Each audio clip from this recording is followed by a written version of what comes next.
janji.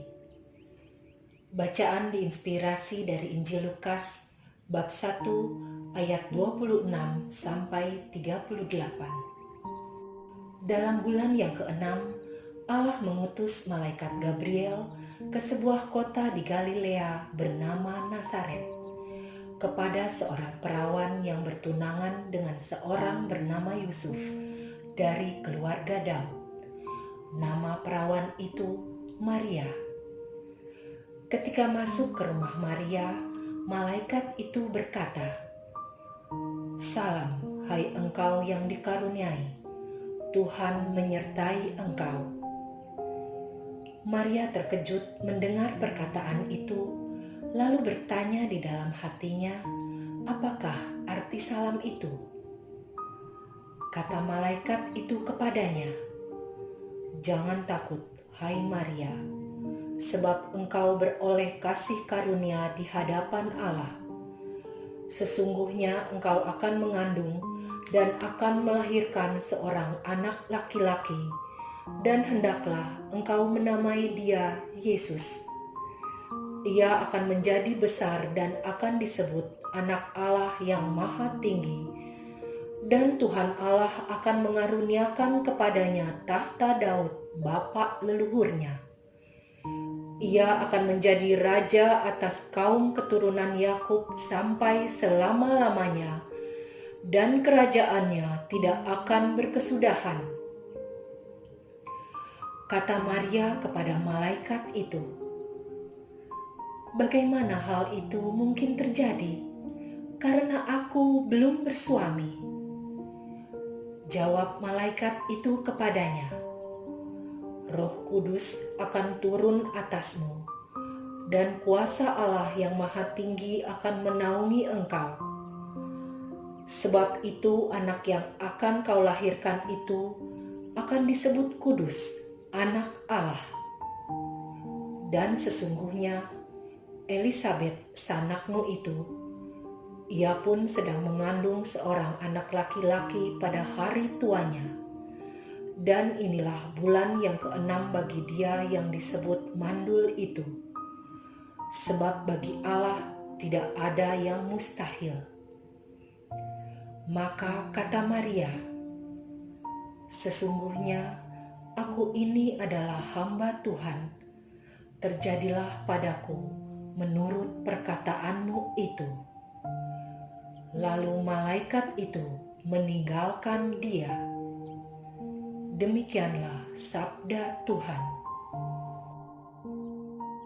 Sukacitakah Maria saat menerima kabar dari malaikat Gabriel bahwa ia akan mengandung anak Allah dan melahirkan seorang anak laki-laki? Nyatanya Maria bertanya, "Bagaimana hal itu mungkin terjadi? Karena aku belum bersuami." Maria telah bernasar tetap perawan seumur hidupnya, meski sudah bertunangan dengan Yusuf. Menurut Flavius Josephus, seorang sejarawan Yahudi abad pertama, kaul keperawanan semacam ini umum dilakukan oleh sejumlah orang Yahudi, yaitu kelompok SMS. Bilangan bab 30. Dengan demikian salam yang diterimanya bukan berita menggembirakan.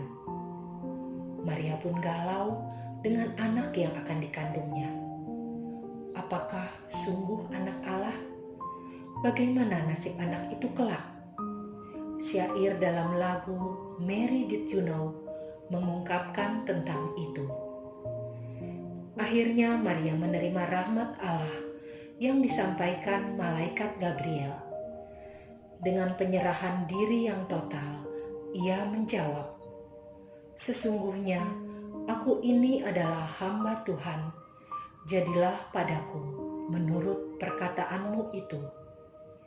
Maria taat, memberikan diri seutuhnya bagi penggenapan rencana Allah untuk mengutus putranya membebaskan manusia dari belenggu dosa. Setelah melewati beberapa waktu, terjadi kesepakatan di antara pimpinan perusahaan mengenai nasibku. Surat pemutusan hubungan kerja itu akhirnya aku terima. Ya, aku terkena dampak krisis ekonomi yang melanda Indonesia. PHK terjadi di mana-mana. Lemas sekujur tubuhku, membayangkan bagaimana menafkahi bayiku yang baru berusia 5 bulan dan di mana kami tinggal jika tidak sanggup membayar cicilan rumah.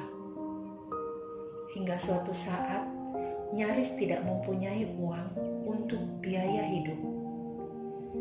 Allah selalu menolong saat aku tertatih hingga kehidupan ekonomi membaik. Suatu malam dalam pertemuan lingkungan, seorang umat berkata kepada suamiku, "Bapak beruntung punya usaha sendiri, tidak bingung bila pensiun nanti." Pikiranku melayang pada peristiwa PHK. Itulah rahmat Tuhan untukku. Tidak mudah menjalaninya. Rasa khawatir akan masa depan terselip di antara hari-hari, namun Allah setia mendampingi.